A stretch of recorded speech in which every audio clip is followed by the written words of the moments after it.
Assalamualaikum warahmatullahi wabarakatuh. Alhamdulillah, wassalatu wassalamu ala rasulillah wa ala alihi wa ashabihi wa man tabi'an bi ihsanin ila yaumiddin wa ba'd. Alhamdulillah, pada kesempatan kali ini kami ingin mempresentasikan tentang konsep kematian.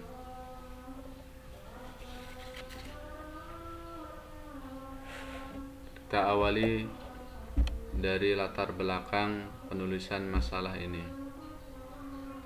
Yang menjadi latar belakang masalah kematian adalah sesuatu hal yang pasti terjadi pada setiap makhluk yang bernyawa. Tidak ada yang mengetahui kapan dan di mana seseorang akan menemui ajalnya, dalam keadaan baik ataupun dalam keadaan buruk. Bila ajal telah tiba, maka tidak ada yang bisa memajukan ataupun memundurkannya. Setiap muslim wajib mengingat akan datangnya kematian.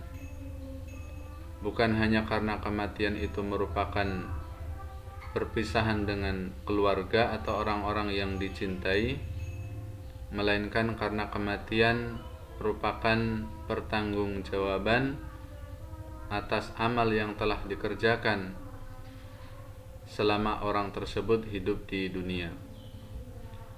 Setiap manusia sudah ditentukan ajalnya sendiri-sendiri oleh Allah Subhanahu wa taala. Hanya saja manusia tidak mengetahui kapan ajal itu akan datang dan di mana tempatnya ia akan menghembuskan nafasnya yang terakhir. Ada manusia yang masih sangat muda meninggal dunia, bahkan masih bayi banyak yang meninggal dunia, dan ada pula yang sudah sangat tua baru meninggal dunia. Semuanya itu Allah Subhanahu wa taala yang menentukan.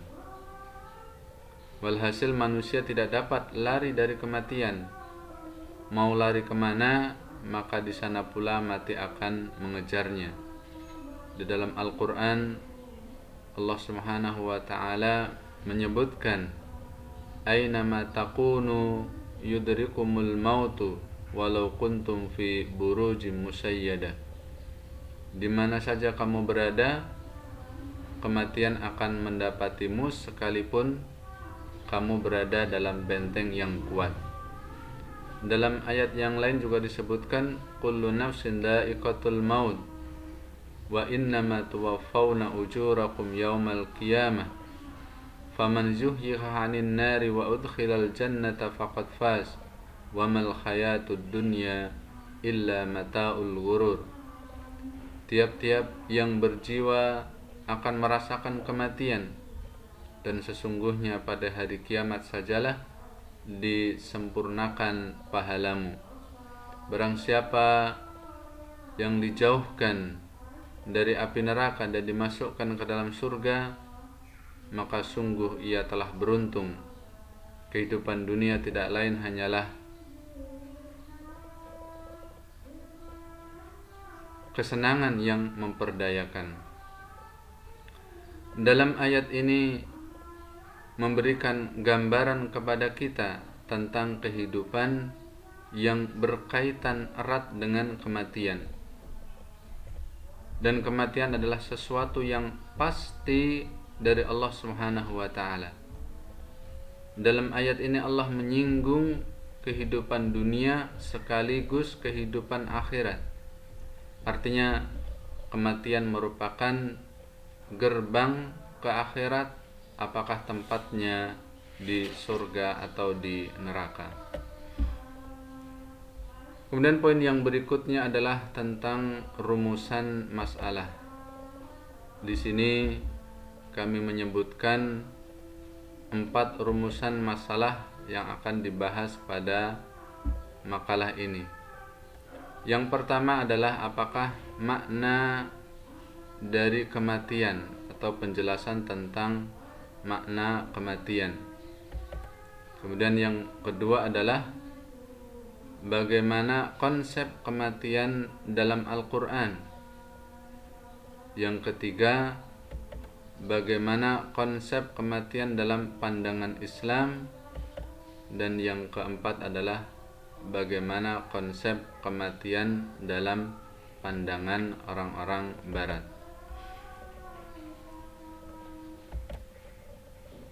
Yang berikutnya kita akan membahas rumusan masalah yang pertama, yaitu tentang definisi kematian. Mati adalah lawan dari kata hidup. Hidup dan mati adalah istilah yang saling berlawanan, seperti halnya siang dan malam, gelap dan terang, panas, dingin. Oleh karena itu, salah satu dari keduanya merupakan kata yang saling berlawanan. Mati atau kematian secara etimologi berasal dari bahasa Arab, yaitu mautun yang artinya mati. Makna maut dalam bahasa Arab juga berarti diam, tak bergerak, menjadi dingin, rusak, hilang, atau sesuatu yang tidak memiliki ruh. Dan kematian merupakan sunnatullah bagi setiap makhluk yang bernyawa. Kematian juga merupakan resiko hidup. Sejak Nabi Adam alaihissalam diciptakan sampai hari kiamat, tidak ada seorang pun yang bisa menolak akan datangnya kematian. Allah Subhanahu wa ta'ala telah menganugerahi akal kepada manusia. Meskipun ilmu dan teknologi berkembang dengan pesat, serta banyak penemuan-penemuan baru yang dapat mengangkat kesejahteraan hidup manusia, kemampuan akal tetap terbatas, karena semuanya akan terhenti pada usia pikun dan dihadapkan dengan kematian. Dan kematian secara terminologi merupakan berhentinya proses aktivitas dalam tubuh biologi secara individu yang ditandai dengan hilangnya fungsi otak, berhentinya detak jantung, berhentinya tekanan aliran darah, dan berhentinya proses pernafasan. Poin yang berikutnya adalah konsep kematian dalam Al-Quran. Makna maut berdasarkan dari kondisi hidup dapat dimaknai dengan hilangnya kekuatan yang muncul dan yang telah ada dalam diri manusia, hewan, tumbuhan, seperti dalam ayat yang disebutkan oleh Allah Subhanahu wa ta'ala, yuhyil arda ba'da mautiha ahyayna bihi baldatan maita. Dan tentu adalah ini makna yang pertama. Yang kedua adalah hilangnya kekuatan indrawi. Dan ini juga disebutkan di dalam Al-Quran, ya laitani mittu qabla hada a idza ma mittu la sawfa ukhraju hayya. Makna yang ketiga adalah hilangnya kekuatan akliyah. Disebutkan dalam ayat, awaman kana maitan fa ahyainahu innaka la tusmi'ul mauta. Makna yang berikutnya adalah kesusahan dalam hidup. Ini juga disebutkan di dalam Al-Quran, wa ya'tihil mautu min kulli makanin wa ma huwa bimayyitin.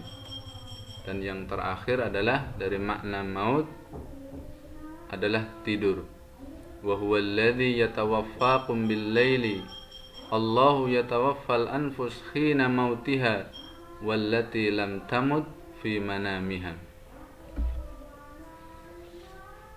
Ini adalah merupakan konsep kematian di dalam Al-Quran.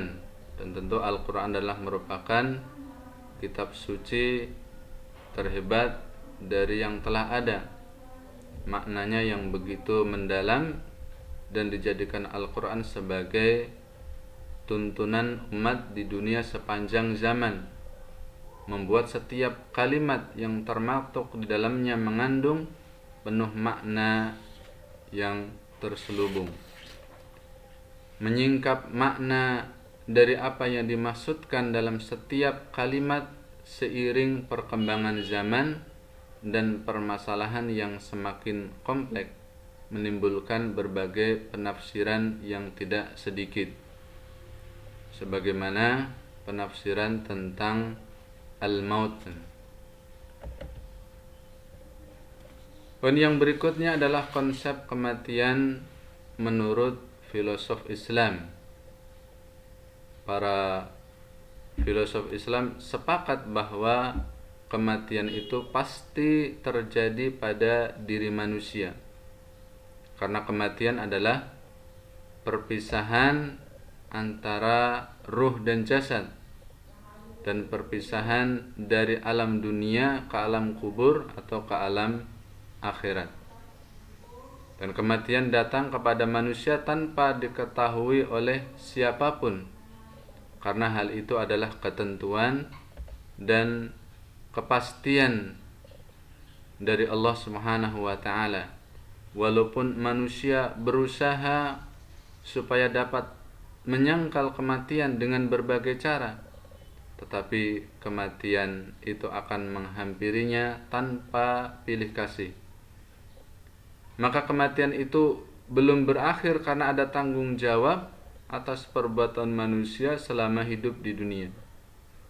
Dalam hal ini ada perbedaan dalam memaknai setelah kematian atau setelah kebangkitan dari alam kubur untuk menuju di hadapan Allah Subhanahu wa taala.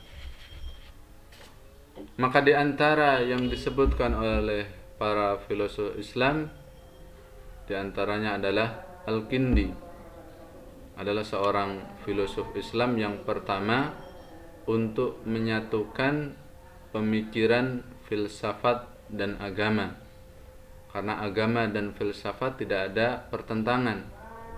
Dalam kaitan dengan agama, Al-Kindi membicarakan tentang kematian, karena orang yang mati pasti perpisahan antara roh dan badannya.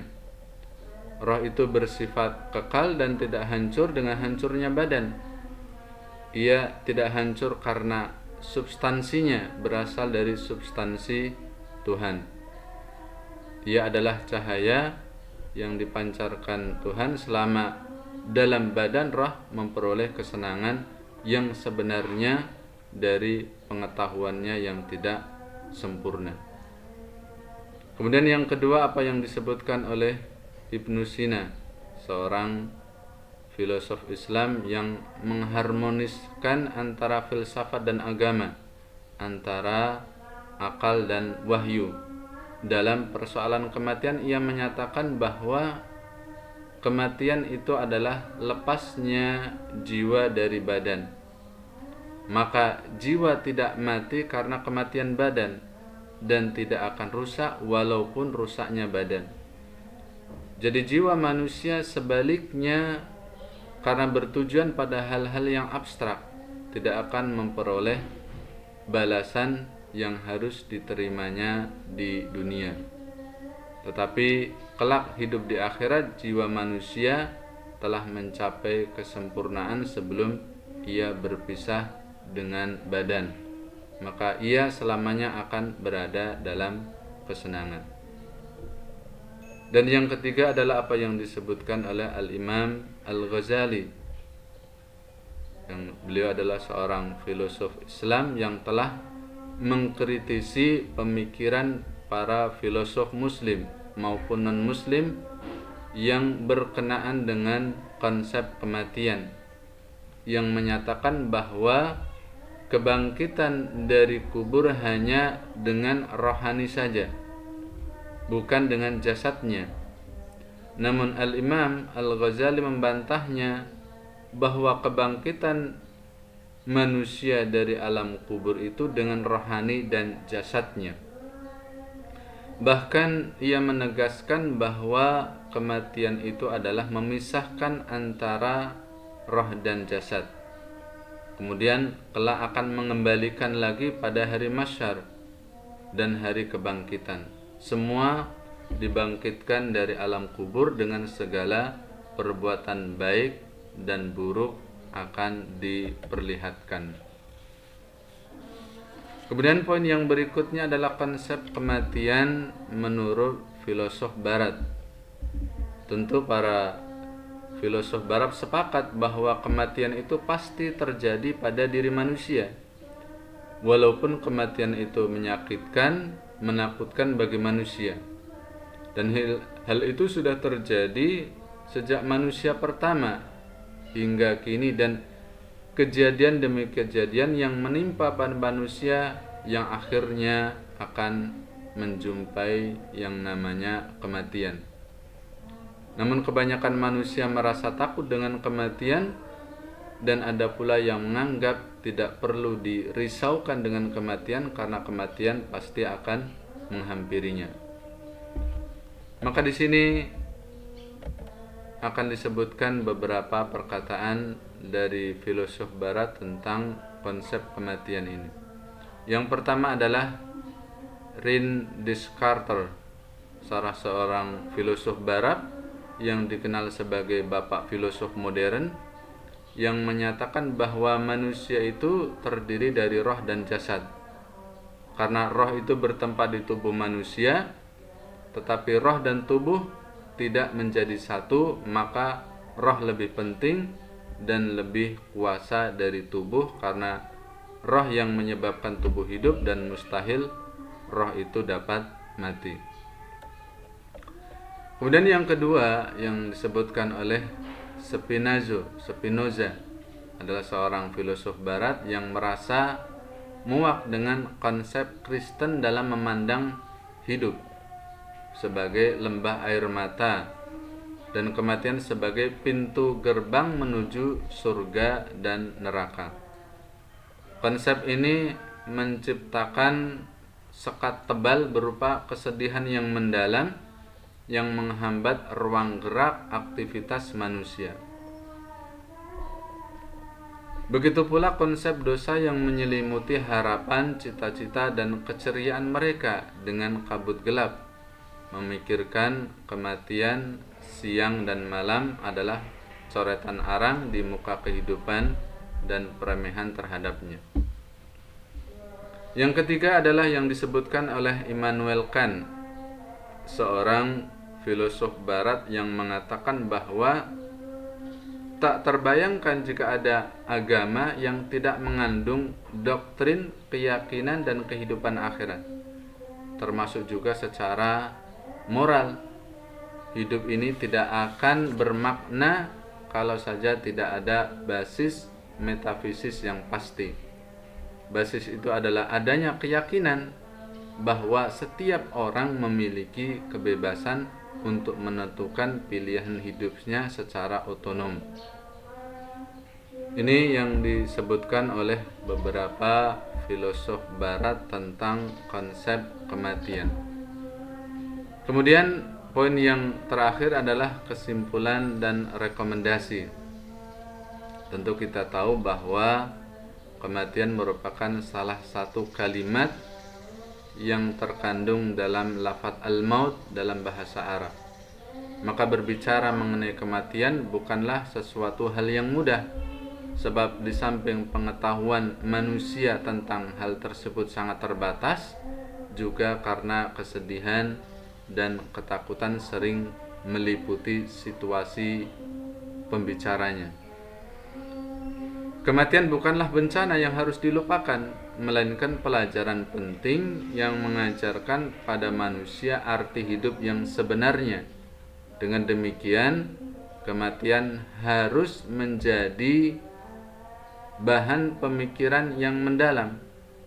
Seorang muslim akan benar-benar merenungi kenyataan penting ini dengan kesungguhan dan kearifan. Mengapa semua manusia hidup pada masa tertentu dan kemudian mati?